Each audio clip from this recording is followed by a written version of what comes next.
vaincrai en Jésus. Luc 8 à partir du verset 22. Un jour, Jésus monta dans une barque avec ses disciples. Il leur dit, passons de l'autre côté du lac. Et ils partirent. Pendant qu'ils naviguaient, Jésus s'endormit. Un tourbillon fondit sur le lac. La barque se remplissait d'eau. Et ils étaient en péril. Et ils s'approchèrent et le réveillèrent en disant, Maître, Maître, nous périssons. S'étant réveillé, il menaça le vent et le flot qui s'apaisèrent et le calme revint. Puis il leur dit, où est votre foi? Saisis de frayeur et d'étonnement, ils se dirent les uns aux autres, quel est donc celui-ci qui commande même au vent et à l'eau et à qui ils obéissent? Que le Seigneur ajoute cette bénédiction à la lecture de sa parole. Vous pouvez vous asseoir s'il vous plaît. Nous allons considérer cette courte exhortation pour nous permettre de pouvoir rentrer dans la prière. La prière, c'est le souffle du croyant. Un homme naturel, quand il a perdu le souffle de vie, alors il ne peut plus vivre. Il finit par mourir. Un chrétien, quand il perd la prière, c'est fini pour lui. Ce n'est plus un vainqueur. Ce n'est pas un homme vainqueur. Un homme comme ça, même s'il vient à la prière, même s'il vient ici, dans cet endroit, mais s'il n'a pas une vie de prière, mais Satan va pouvoir avoir raison sur lui. Satan va pouvoir le vaincre. Même le petit sorcier du quartier va pouvoir le vaincre. Mais quand un croyant est dans des temps de prière, alors il y a une connexion entre le ciel et la terre. Quand il prie, le ciel s'ouvre et le Dieu du ciel descend. Et quand le Dieu du ciel descend, les miracles s'accomplissent dans sa vie. Vous voulez voir des miracles? Il faut une vie de prière. Vous voulez voir des bénédictions? Il faut une vie de prière. Vous voulez voir, expérimenter la délivrance de Dieu? Il faut la vie de prière. Alors, ce soir, notre courte exhortation est intitulée Jésus est dans la même barque que toi. Jésus est dans la même barque que toi.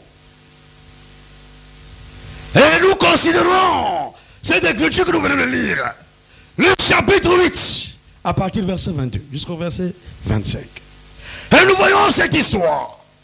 La Bible dit, un jour, Jésus montait dans une barque avec ses disciples. Ils montaient dans la barque. Ils étaient tous dans la même barque. Les disciples dans la barque. Le maître dans la barque. Donc Jésus était dans la même barque que ses disciples. Ils étaient dans la même barque. Alors, Jésus dit à ses disciples, passons de l'autre côté du lac. Alors, cette barque va nous permettre d'aller de l'autre côté. Alors, pendant qu'ils étaient dans la barque, ils étaient en train de traverser le lac. Au cours du chemin, pendant qu'ils sont en chemin, alors le maître s'endormit. Jésus s'endormit.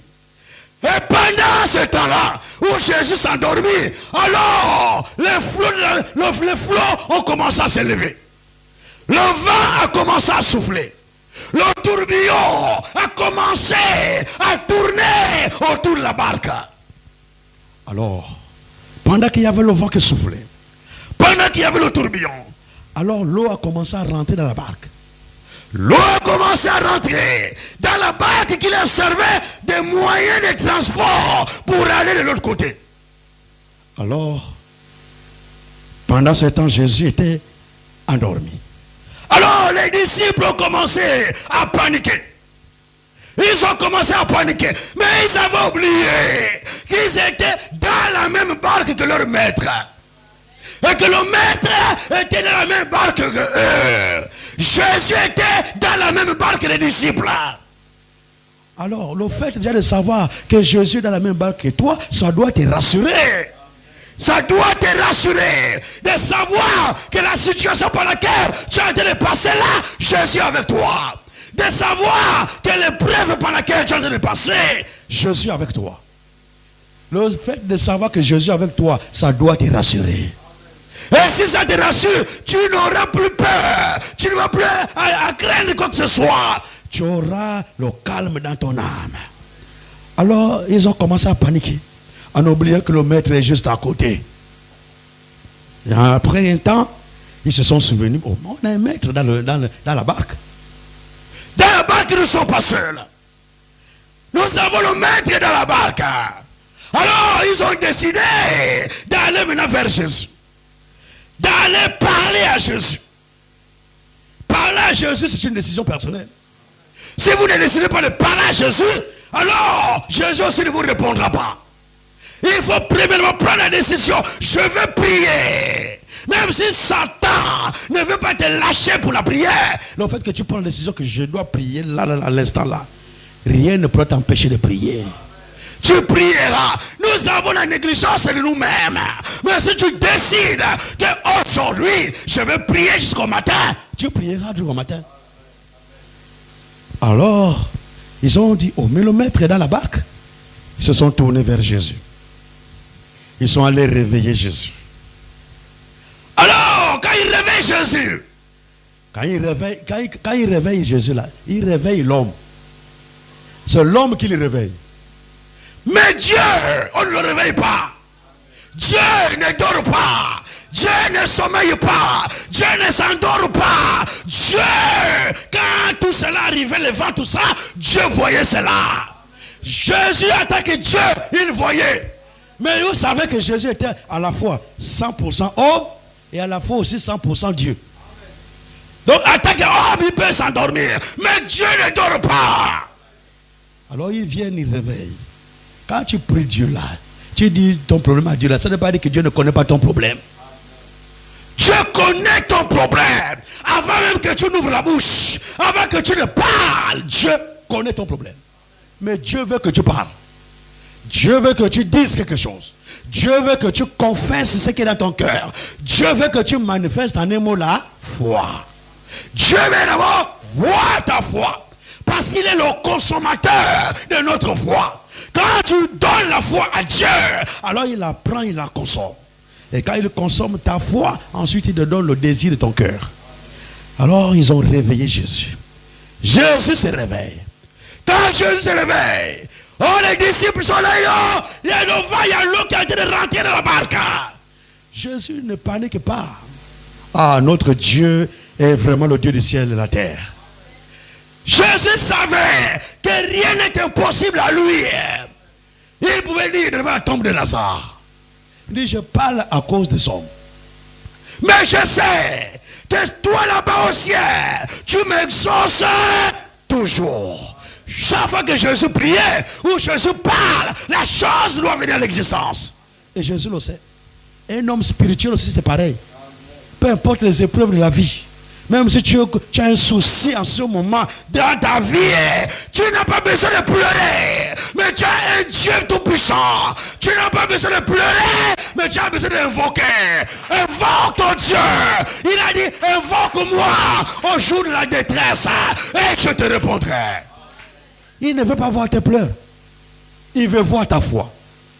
Il ne veut pas voir combien de fois tu es en train tu es triste. Combien de fois tu es triste parce qu'il te manque la chose que tu cherches là. C'est pas ce qu'il veut voir. Il veut voir ta foi. Il veut voir que tu crois, que tu lui fasses confiance. Alors, si tu vois cela, quelque chose arrivera. Alors Jésus se leva. Alors Jésus menace le vent. Il menace ton problème. Jésus menace les situations qui nous dérangent. Jésus menace ta maladie. Il menace le démon qui te tourmente présentement. Il menace la pauvreté de ta vie. Il menace toutes les situations qui te détruisent en ce moment. qui t'attriste en ce moment. Jésus, là, ce soir, va menacer cela. Il va menacer cela. Et il va menacer cela. Et tu dois croire. Si tu crois, alors quelque chose va arriver ce soir.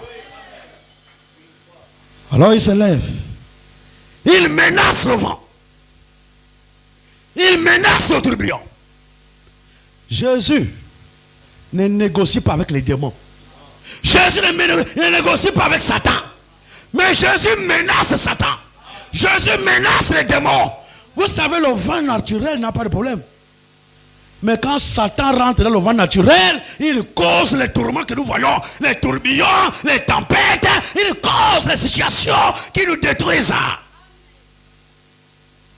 Satan, quand il est quelque part, il cherche à vous détruire. Mais sache que tu as un Dieu tout-puissant. Et ton Dieu est là avec toi.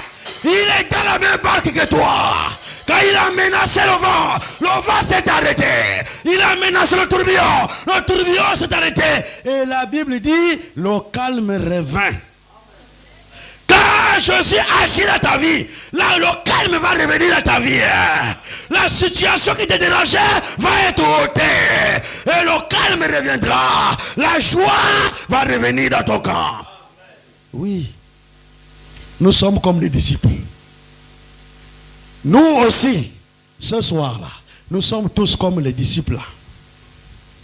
Nous sommes dans la barque. Nous sommes en train de traverser un long lac.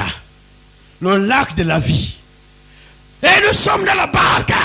Nous sommes en train de traverser. Oh, ce lac-là. Nous le traversons. Mais la traversée n'est pas facile. Il y a beaucoup de situations dans la vie. Il y a beaucoup de problèmes dans la vie. Il y a des problèmes de pauvreté. Il y a le problème de la faim. Il y a le problème du chômage. Il y a le problème de manque de nouvelle naissance. De manque de baptême du Saint-Esprit. Dans la barque, pendant que nous sommes en train de passer en pèlerinage sur la terre, il y a des situations qui nous dérangent dans la vie. Sache que là, pendant que tu es en train de passer ton pèlerinage sur la terre, nous sommes des pèlerins sur la terre. Nous sommes des pèlerins. Nous sommes en train de traverser pour retourner chez nous. Nous sommes en train de traverser pour aller au ciel. Nous sommes en train de traverser pour aller vers notre Dieu. Ici, ce n'est pas chez nous. Nous voulons quitter ici pour aller chez nous. Mais pendant la traversée, il y a des problèmes. Il y a des problèmes de la vie. Il y a des problèmes du chômage. Il y a des problèmes à tous les niveaux. Mais dans les problèmes dans lesquels tu es présentement, ce n'est pas le moment de relâcher. Ce n'est pas le moment de crier. Ce n'est pas le moment de te lamenter. Mais c'est le moment d'aller réveiller le Seigneur. C'est le moment de te rappeler que Jésus est dans la même barque que toi. Il est dans la même barque que toi. Et ce soir, il est dans la même barque que toi. L'épreuve par laquelle tu passes, il est dans cette épreuve-là. Il est avec toi. Il est dans la même épreuve-là. Ton épreuve-là, il est là présent. La situation que tu es en train de vivre présentement, il est là avec toi. Il est dans la même barque que toi. Alors ce soir, tu ne dois pas paniquer. Comme les disciples ont paniqué. Mais va voir ton Dieu. Va parler à Jésus. Ils ont dû parler à Jésus. Et le croyant parle à Jésus comment? Par la prière. C'est pas la prière que nous parlons à Jésus. C'est pas la prière que nous parlons à Dieu. Ce soir, parlons à Jésus. Va vers lui. Va réveiller Jésus. Va parler à Jésus. Va lui dire ton problème. Va lui dire ce qui te dérange. Va parler à Jésus. Et je vous dis ce soir, si tu parles avec foi, la chose arrivera. Dieu va se lever. Jésus va se lever contre tes ennemis. Contre tout ce qui te veut du mal. Il va les menacer. Il va même menacer la teigne. La teigne qui est en train de ronger tes finances. Il va même il va menacer la pauvreté. Il va menacer le chômage. Il va menacer la souffrance. Il va menacer, la maladie. Il va menacer la captivité mystique. Il va menacer la sorcellerie. Il va menacer tout cela. Il va le menacer. Et il va accorder la paix dans ton cœur. Il va accorder la joie dans ton cœur. Oui. Ce soir, crois qu'il est dans la salle. Aujourd'hui, ne prie pas en pensant que Dieu est au ciel. Aujourd'hui, ne prie pas en pensant que Jésus est au ciel. Aujourd'hui, prie en pensant que Jésus est dans la salle. Et il est même à côté de toi. Et tu es en train de parler, il t'écoute. Et quand tu parles, fais un dialogue avec lui. Quand tu parles, tu t'arrêtes. Tu écoutes un peu la réponse qu'il va te donner.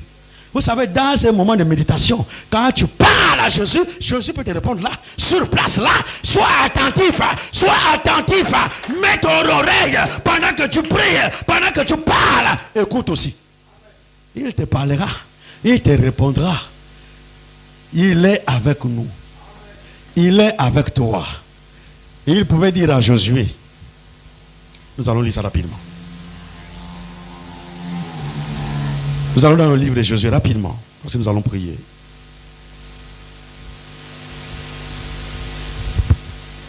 Ce qu'il a dit à Josué là, nous concerne également. Josué chapitre 1. Josué 1. Et nous lisons directement le verset 5. Josué 1, verset 5. La Bible dit, nul ne tiendra devant toi tant que tu vivras. Je reprends cela. Nul ne tiendra devant toi tant que tu vivras. Je serai avec toi comme j'étais avec Moïse. Je ne te délaisserai point. Je ne t'abandonnerai point. Ce qu'il a dit à Josué là te concerne aussi. Dieu a pris l'engagement de ne pas t'abandonner. Et Dieu ne peut pas se renier lui-même parce qu'il est la parole. Alors la parole est déjà sortie. Il a dit, je ne t'abandonnerai point. Pourquoi tu t'inquiètes aujourd'hui? Tu es dans une situation, mais il ne t'a pas abandonné. Il ne t'a pas abandonné. Il ne t'a pas laissé. Dans la situation dans laquelle tu es, c'est une situation propice pour Dieu d'agir dans ta vie. Il permet cela pour manifester sa gloire. Il laisse les situations arriver dans nos vies parce qu'il doit manifester sa gloire. Il doit agir et les hommes doivent dire Alléluia. Il doit agir et les hommes doivent dire gloire à Dieu. Il doit agir et les hommes doivent avoir des cantiques ici individuels. S'il n'agit pas, les hommes ne vont pas le glorifier. Il laisse les situations arriver. Mais il a déjà dit, je ne t'abandonnerai point. Je ne te délaisserai point. Je serai avec toi comme j'ai été avec Moïse. Notre Dieu ne change pas. Est-ce que vous le croyez ce soir? Est-ce que vous croyez que Dieu ne change pas? Alors s'il ne change pas, sache que le même Dieu qui a dit à Josué que je serai avec toi comme j'ai été avec Moïse, le même Dieu aussi te dit ce soir, je serai avec toi comme j'ai été avec Josué. Il est là avec toi. Il a dit, je serai avec toi comme j'étais avec Moïse. Avec toi aujourd'hui, il te dit, je serai avec toi comme j'étais avec Josué. Mais il ne change pas. Il est le même. Alors il est avec toi ce soir. Il est avec moi ce soir. Et quand nous prions, nous devons prier de telle sorte que nous croyons qu'il est là avec nous. Ne renvoyez pas Jésus au ciel. Pensez qu'il est là. Et plus tu penses qu'il est là, plus tu vas commencer à sentir des vibrations. Plus tu te mets dans la pensée qu'il est là devant toi, plus tu vas commencer à sentir une présence. Plus tu te mets dans la pensée qu'il est là, plus tu vas sentir quelque chose te toucher. Il est là, effectivement, il est là. Il est parmi nous ce soir. Il a dit, je ne vous abandonnerai point. Je serai avec vous jusqu'à la consommation des temps. Il est avec toi. il est dans la même barque que toi. Alors, ne crains point. Et ce soir, même la vallée dans laquelle tu es en train de passer en ce moment, nous allons aussi lire ça et puis nous allons prier. Tu es dans une vallée en ce moment. Tu es en train de passer dans une vallée. Mais qu'est-ce que Jésus te dit? Qu'est-ce que Dieu te dit? Le psaume 23. Psaume 23. Si tu crois ces choses de tout ton cœur, ce soir tu ne repartiras pas comme tu es venu ici. Quelque chose va arriver dans ta vie ce soir. Psaume 23.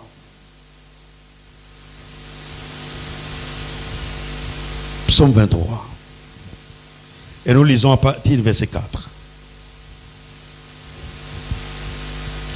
Psaume 23 à partir du verset 4. Quand je marche dans la vallée de l'ombre de la mort, je ne crains aucun mal. Car tu es avec moi. Ta houlette et ton bâton me rassurent. Tu dresses devant moi une table en face de mes adversaires. Tu ouaies ma tête et ma coupe déborde. Oui, le bonheur et la grâce m'accompagneront tous les jours de ma vie. Et j'habiterai dans la maison de l'Éternel jusqu'à la fin de mes jours. Oui. David dit, quand je marche dans la vallée de l'ombre de la mort, je ne crains aucun mal.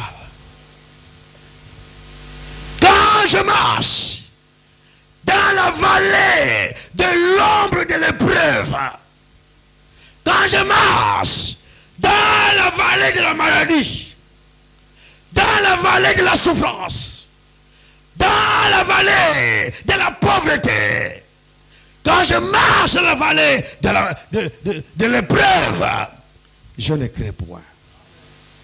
C'est quand tu ne crains pas que la solution va arriver. Mais quand tu crains, la solution ne viendra pas. Ce soir, ne crains plus ton problème. Ce soir, ne crains plus ta situation. Ce soir, mets la confiance en ton Dieu. Mets ta confiance en Dieu. Et David dit, ta houlette et ton bâton me rassurent. Ta houlette et ton bâton me rassurent. Mon frère, ma soeur, quelle est l'assurance que tu veux ce soir? La parole de Dieu n'est pas suffisante pour te rassurer. Dieu te rassure ce soir par son bâton, par sa houlette, par sa parole. Il te rassure que je suis avec toi. Il te rassure que je suis là à tes côtés. Il te rassure, je suis dans la même barque que toi. Il te rassure ce soir. Qu'est-ce que tu veux de plus? Ton bâton et ta houlette me rassurent. Ta parole me rassure. Le croyant, ce qui rassure le croyant, c'est la parole. Quand la parole te rassure, ne crains plus rien. Alors ce soir, ne crains plus ton problème. Et quand tu vas prier, prie en victorieux. Prie comme quelqu'un qui est rassuré dans son cœur. Prie comme quelqu'un qui a confiance en son Dieu. Prie de tout ton cœur. Alors Dieu va t'accorder ton cœur. Que Dieu vous bénisse ce soir.